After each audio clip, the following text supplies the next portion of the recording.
નમસ્કાર, આપ જોઈ રહ્યા છો બે ઇન્ડિયા ન્યૂઝ. વિશ્વ પર નજર સાથે હું છું સિદ્ધિ. આજે સૌથી પહેલા વાત કરીએ ભારતના ઓપરેશન સિંદૂરની, જેની સમગ્ર વિશ્વમાં પ્રશંસા થઈ રહી છે.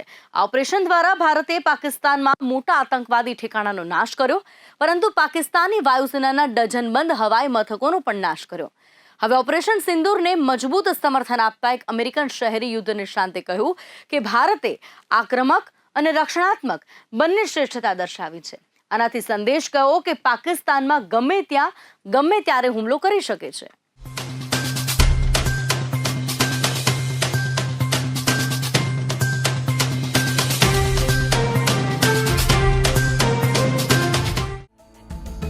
પાકિસ્તાન દ્વારા ઉપયોગમાં લેવાતી ચીની હવાઈ સંરક્ષણ પ્રણાલીઓ ભારતની બ્રહ્મોસ મિસાઇલ સામે ટકી શકતી નથી, જેનો ઉપયોગ યુદ્ધ દરમિયાન લશ્કરી લક્ષ્યો પર હુમલો કરવા માટે કરવામાં આવ્યો હતો. ભારત પાકિસ્તાનની અંદર થયેલા હુમલાઓ સામે સફળતાપૂર્વક પોતાનો બચાવ કરવામાં સક્ષમ હતું, જેમાં પાકિસ્તાની ડ્રોન હુમલા અને હાઈ સ્પીડ મિસાઇલોનો સમાવેશ થાય છે. નિવૃત્ત કર્નલ જ્હોન સ્પેન્સરે જણાવ્યું હતું.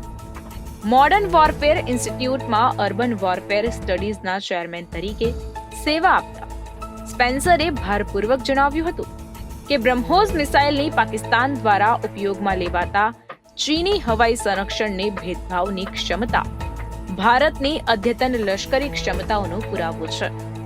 ચીની હવાઈ સંરક્ષણ પ્રણાલીઓ અને મિસાઇલો ભારતની હવાઈ સંરક્ષણ પ્રણાલીઓ કરતા નબળી છે. ભારતની બ્રહ્મોસ મિસાઇલ ચીની અને પાકિસ્તાની હવાઈ સંરક્ષણ પ્રણાલીઓને ભેદવામાં સક્ષમ હતી. ભારતનો સંદેશ સ્પષ્ટ હતો. તે ગમે ત્યારે પાકિસ્તાનમાં ગમે ત્યાં પ્રહાર કરી શકે છે, સ્પેન્સરે કહ્યું. 10 મેના રોજ ભારતે પાકિસ્તાનના 11 વાયુસેના મથકો પર હુમલો કર્યો.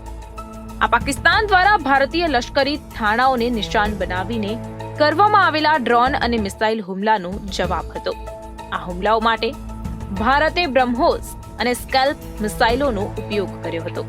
જ્યારે ભારતે 7 મેના રોજ ઓપરેશન સિંદૂર શરૂ કર્યું, ત્યારે પાકિસ્તાનનું રક્ષણ કરતી ચીની હવાઈ સંરક્ષણ પ્રણાલીઓ પણ કંઈ કરી શકી નહીં અને ભારતીય સશસ્ત્ર દળો દ્વારા આતંકવાદીઓના ઠેકાણાઓનો નાશ કરવામાં આવ્યો. બ્રહ્મોસ મિસાઇલ ભારતીય સશસ્ત્ર દળોનું સૌથી શક્તિશાળી હથિયાર છે. તેને સપાટી પર ગમે ત્યાંથી અને સમુદ્રમાં સબમરીનથી, હવામાં લડાકુ વિમાનથી અને જમીન પરના લોન્ચરથી ફાયર કરી શકાય છે. આ દુનિયાની એકમાત્ર મિસાઇલ છે જે 4 લોન્ચિંગ પ્લેટફોર્મ પરથી છોડવાની ક્ષમતા ધરાવે છે. ભારતે રશિયા સાથે ભાગીદારીમાં બ્રહ્મોસ ક્રૂઝ મિસાઇલ વિકસાવી છે. તેનું નામ ભારતની બ્રહ્મપુત્ર નદી અને રશિયાની મોસ્કવા નદીના નામ પરથી રાખવામાં આવ્યું છે. બ્રહ્મોસ વિશ્વની સૌથી ઝડપી સુપરસોનિક ક્રૂઝ મિસાઇલોમાંની એક છે. આ મિસાઇલ અવાજની ગતિ કરતા 3 ગણી વધુ ઝડપે ઉડે છે. આ કારણોસર દુશ્મનનું હવાઈ સંરક્ષણ તેને શોધી શકતું નથી.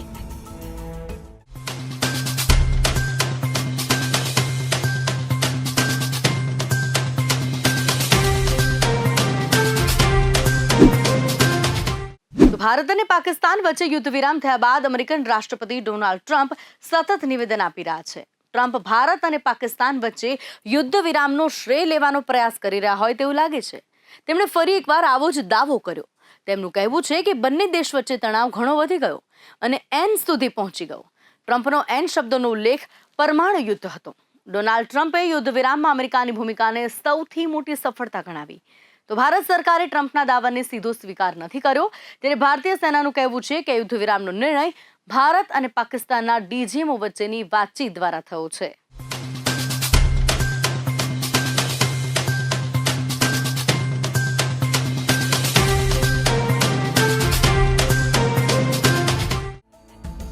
તાજેતરમાં અમેરિકાની એક ચેનલને આપેલા ઇન્ટરવ્યુમાં ભારત અને પાકિસ્તાન વચ્ચે યુદ્ધ વિરામના પ્રશ્ન પર ડોનાલ્ડ ટ્રમ્પે કહ્યું હતું કે તણાવ એટલો વધી ગયો છે કે પરમાણુ યુદ્ધનો ખતરો મંડરાઈ રહ્યો છે. ટ્રમ્પે કહ્યું, તણાવ સતત વધતો જતો હતો. આમાં આગળનું પગલું એન થવાનું હતું. તમે જાણો છો કે એન શું છે? આ એન ખૂબ જ ખરાબ શબ્દ છે.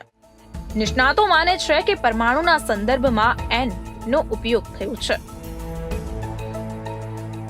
ભારત સરકારે હંમેશા કાશ્મીર મુદ્દા પર કોઈ પણ ત્રીજા પક્ષની મધ્યસ્થીને નકારી કાઢી છે.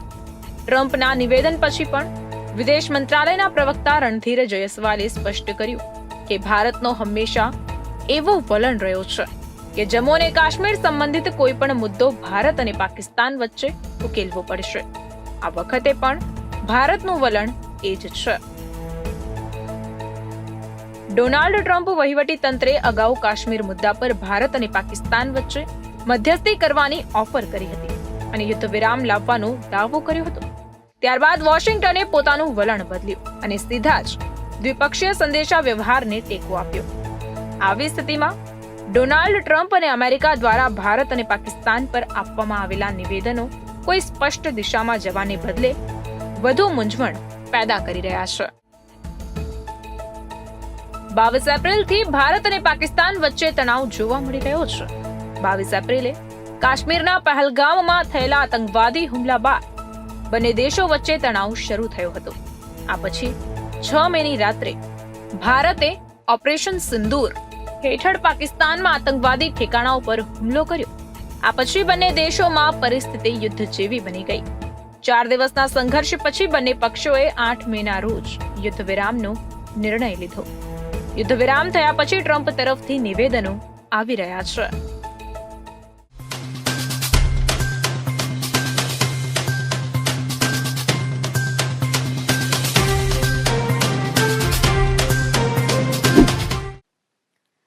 આ મહિનાની શરૂઆતમાં ભારત અને પાકિસ્તાન વચ્ચે ભીષણ લશ્કરી મુકાબલો થયો, જે 10 મેની સાંજે યુદ્ધ વિરામ સાથે સમાપ્ત થયો. બે પરમાણુ સશસ્ત્ર દેશો વચ્ચે આ સંઘર્ષ અગાઉના કોઈ પણ સંઘર્ષ કરતા ઘણો અલગ હતો. આ વખતે પરંપરાગત પ્રણાલીઓ જેમ કે તાંગ એડવાન્સ ફ્રન્ટ્સ ક્રિયાનો ભાગ નહોતા. આ વખતે યુદ્ધ હવાઈ હતું, જેમાં ડ્રોન, મિસાઇલ, ફાઇટર જેટ અને હવાઈ સંરક્ષણે પોતાની ભૂમિકા ભજવી હતી.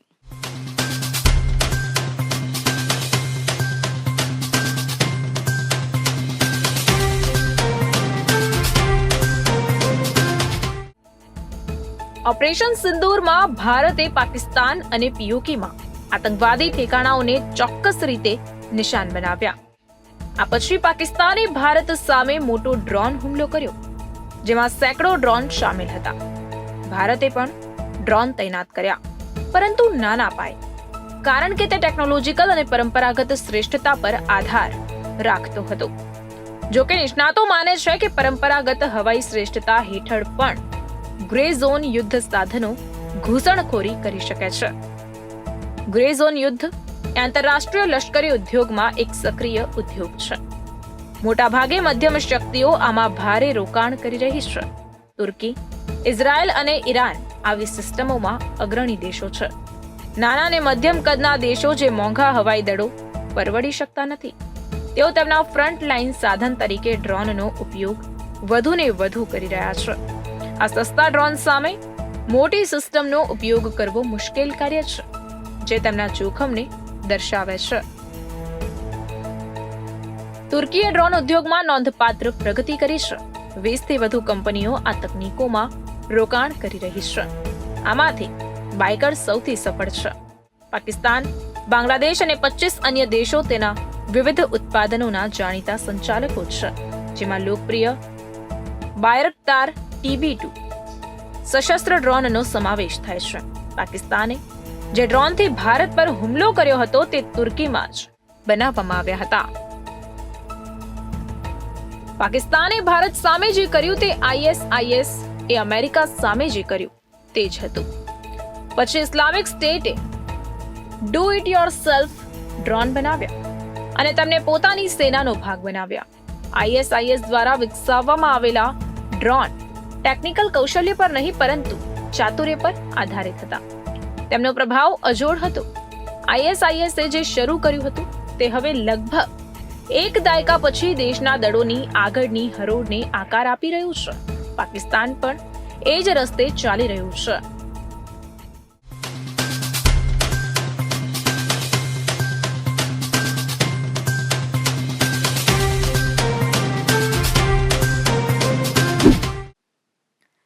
તો ભારતે પાકિસ્તાનમાં ઘૂસી તેના ઘણા એરબેઝ, લશ્કરી ઠેકાણા અને આતંકવાદી ઠેકાણાનો નાશ કર્યો.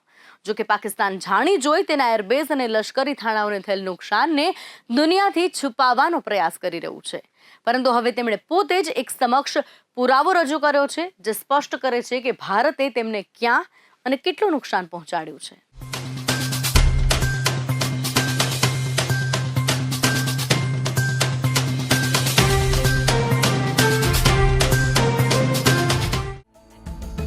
ભારતે પોતાના સચોટ અને શક્તિશાળી હુમલાઓમાં પાકિસ્તાનના મુખ્ય એરબેઝને નિશાન બનાવ્યા છે.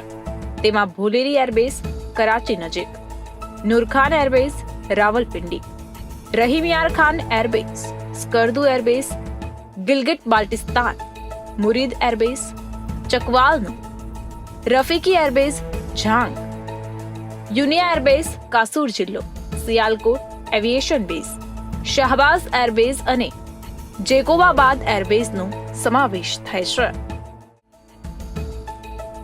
વાસ્તવમાં પાકિસ્તાન વાયુસેનાએ તે તમામ સ્થળો માટે ટેન્ડર બહાર પાડ્યા છે, જેમાં એરબેઝના સમારકામ અને જાળવણીનો ઉલ્લેખ કરવામાં આવ્યો છે. જો આ ટેન્ડર સામાન્ય સમયમાં બહાર પાડવામાં આવ્યું હોત તો જાળવણીને કારણ તરીકે દર્શાવવામાં આવ્યું હોત. પરંતુ ભારત સાથેના તણાવ વચ્ચે મોટી સંખ્યામાં બહાર પાડવામાં આવેલા ટેન્ડરો સ્પષ્ટ સંકેત આપી રહ્યા છે કે તેમનું એરબેઝ નાશ પામ્યું છે અને તેઓ ઈચ્છે છે કે તેનું શક્ય તેટલું જલ્દી સમારકામ કરવામાં આવે, જેથી જો ભારત હુમલો કરે તો તેઓ જવાબ આપી શકે. આ ટેન્ડર પાકિસ્તાની વાયુસેના દ્વારા ઓનલાઈન બહાર પાડવામાં આવ્યું છે, જેને કોઈ પણ જોઈ શકે છે.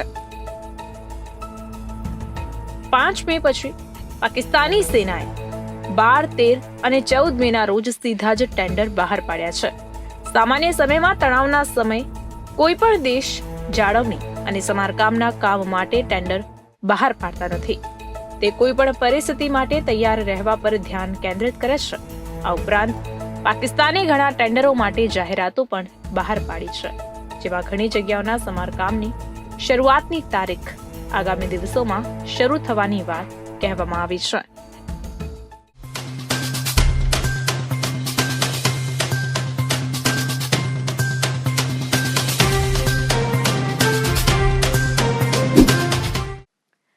તો ભારત સામે ખરાબ રીતે હાર્યા બાદ પાકિસ્તાનનું ઘમંડ ચકનાચૂર થઈ ગયું છે.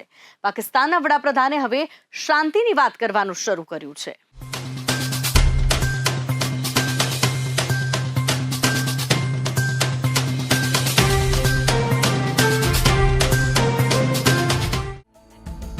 ભારતીય હુમલા દરમિયાન પાકિસ્તાનના હવાઈ સંરક્ષણની નિષ્ફળતા અને તેની મિસાઇલોની નબળાઈઓએ પાકિસ્તાની સેનાની પોલ ખુલ્લી પાડી દીધી છે.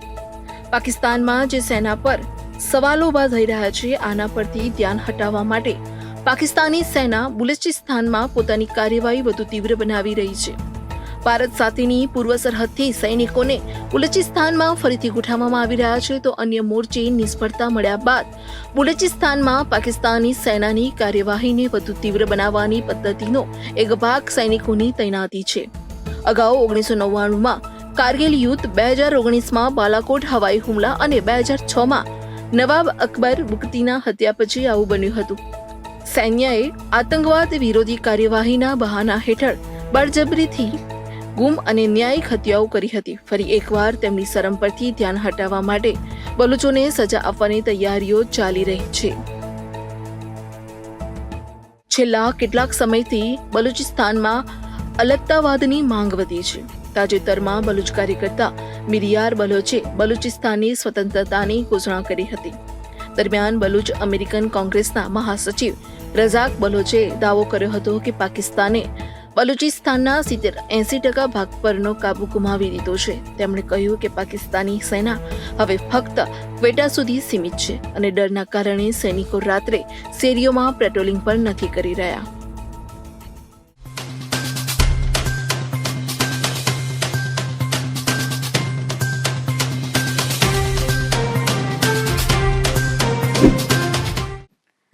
ભારતના ઓપરેશન સિંદૂર દરમિયાન ખરાબ રીતે હાર્યા બાદ પાકિસ્તાની સેના ગભરાટની સ્થિતિમાં છે. ભારત સામે શરમનો સામનો કરનારી પાકિસ્તાની સેનાએ હવે બલુચિસ્તાનમાં દમનનો આશરો લીધો છે. બલુચ સૂત્રોએ ખુલાસો કર્યો છે કે પાકિસ્તાની સશસ્ત્ર દળોએ બલુચિસ્તાનમાં મોટું ઓપરેશન શરૂ કર્યું છે. ઘણા વિસ્તારમાં ઇન્ટરનેટ અને વીજળી સેવા પણ બંધ કરાઈ છે, જેના કારણે બલુચિસ્તાનમાં લોકો વચ્ચેનો સંપર્ક તૂટી ગયો છે અને અત્યાચારના અહેવાલ આવતા બહાર અટકાવી શકાયો છે અને પાકિસ્તાની સેના દ્વારા પોતાની છાપ બચાવવાનો પ્રયાસ તરીકે જોવામાં આવી રહ્યું છે.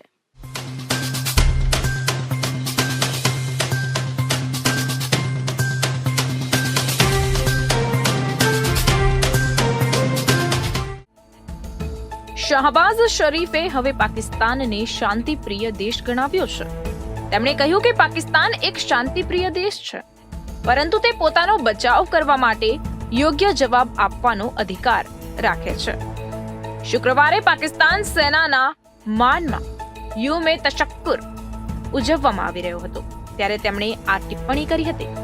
આ દરમિયાન તેમણે એ પણ સ્વીકાર્યું કે ભારતીય મિસાઇલો પાકિસ્તાની લશ્કરી ઠેકાણાઓને નિશાન બનાવી રહી હતી. 4 દિવસના લશ્કરી અવરોધ દરમિયાન ભારત અને પાકિસ્તાને સરહદ પારથી ડ્રોન અને મિસાઇલોથી એકબીજા પર હુમલો કર્યો હતો. ત્યારબાદ બંને પક્ષો 10 મેના રોજ યુદ્ધ વિરામ પર સંમત થયા હતા. ઇસ્લામાબાદ અને પ્રાંતીય રાજધાનીઓમાં યૌમ-એ તશક્કુરની ઉજવણી માટે કાર્યક્રમોનું આયોજન કરવામાં આવ્યું હતું. સશસ્ત્ર દળો સાથે એકતા વ્યક્ત કરવા માટે દેશભરમાં રેલીઓ યોજાઈ. આ પ્રસંગે વડાપ્રધાન શાહબાઝ શરીફે ઇસ્લામાબાદમાં વડાપ્રધાન નિવાસ સ્થાને રાષ્ટ્રધ્વજ ફરકાવ્યો. આ દરમિયાન ભારત સાથેના 7 લશ્કરી મુકાબલાનો ઉલ્લેખ કરતા શાહબાઝે કહ્યું કે પાકિસ્તાન એક શાંતિપ્રિય દેશ છે, પરંતુ તે બચાવમાં જવાબ આપવાનો અધિકાર રાખે છે. सुबह का वक्त था. मुझे सुबह में फजर के बाद मैं स्विमिंग करता हूँ, तो मैं एहतियातन अपना सिक्योर फ़ोन साथ ले गया और मैंने ज़िया को कहा कि ज़िया यार अगर कोई घंटी बजे तो मुझे फ़ौरन बताना. As luck would have it वो घंटी बजी तो जनरल आसिम मुनीर लाइन पर थे. कह लेंगे कि वज़ीर आज़म हमने बड़ा भरपूर उनको जवाब दिया है और अब हमें सीज फायर करने की दरख्वास्त आ रही है, तो आपका क्या ख्याल है? मैंने कहा सिपा सलार, इससे बड़ी और इज्जत की क्या बात हो सकती है. आपने दुश्मन को एक भरपूर थप्पड़ मारा है, उसका सर चकरा गया, अब वो सीज फायर पर मजबूर है, तो मैं समझता हूं कि आप बिस्मिल्लाह करें और इस सीज फायर की ऑफर को कबूल करें. मेरे बुजुर्गों, भाई और बहनों, ये है वो मुख्तसर एक समरी. આ દરમિયાન શાહબાઝ શરીફે સ્વીકાર્યું કે ભારતે તેમના સૌથી વ્યૂહાત્મક એરબેઝ નૂરખાન પર હુમલો કર્યો હતો. તેમણે કહ્યું, 9 અને 10 મેની રાત્રે આર્મી ચીફ જનરલ અસીમ મુનીરે મને ફોન પર કહ્યું કે ભારતે હમણાં જ તેની બેલિસ્ટિક મિસાઇલો લોન્ચ કરી છે. એક નૂરખાન એરપોર્ટ પર પડી છે અને કેટલાક અન્ય વિસ્તારોમાં પણ પડી છે. 9 और 10 की दरमियानी रात में तकरीबन 2:30 बजे सिपा सलार जनरल सईद आसिम मुनीर ने मुझे सिक्योर फ़ोन पे मुझे बताया कि वज़ीर आज़म साहब, हिंदुस्तान ने अपने बैलिस्टिक मिसाइल्स अभी लॉन्च किए हैं. एक नूर खान एयरपोर्ट पे गिरा है और कुछ और दूसरे इलाकों में गिरे हैं. 7 મેના રોજ સવારે ભારતના ઓપરેશન સિંદૂર બાદ પાકિસ્તાને આગામી 2 રાત્રિ દરમિયાન ભારતીય લશ્કરી ઠેકાણાઓને નિશાન બનાવીને વારંવાર ડ્રોન અને મિસાઇલ હુમલા શરૂ કર્યા, જેને ભારતીય સંરક્ષણ પ્રણાલી દ્વારા નિષ્ફળ બનાવવામાં આવ્યા. આ પછી ભારતીય દળોએ પાકિસ્તાનની કમર તોડી નાખવાનો નિર્ણય કર્યો અને પાકિસ્તાનના 11 એરબેઝને નિશાન બનાવ્યા. આમાં સૌથી મહત્વપૂર્ણ એરબેઝ નૂરખાન એરબેઝ હતું. નૂરખાન એરબેઝ રાવલપિંડીમાં પાકિસ્તાન આર્મી હેડક્વાર્ટરથી માત્ર થોડા કિલોમીટર દૂર આવેલું છે. ઇસ્લામાબાદમાં નજીકમાં પાકિસ્તાની વડાપ્રધાનનું નિવાસ સ્થાન અને એક મહત્વપૂર્ણ વ્યૂહાત્મક કાર્યાલય આવેલું છે.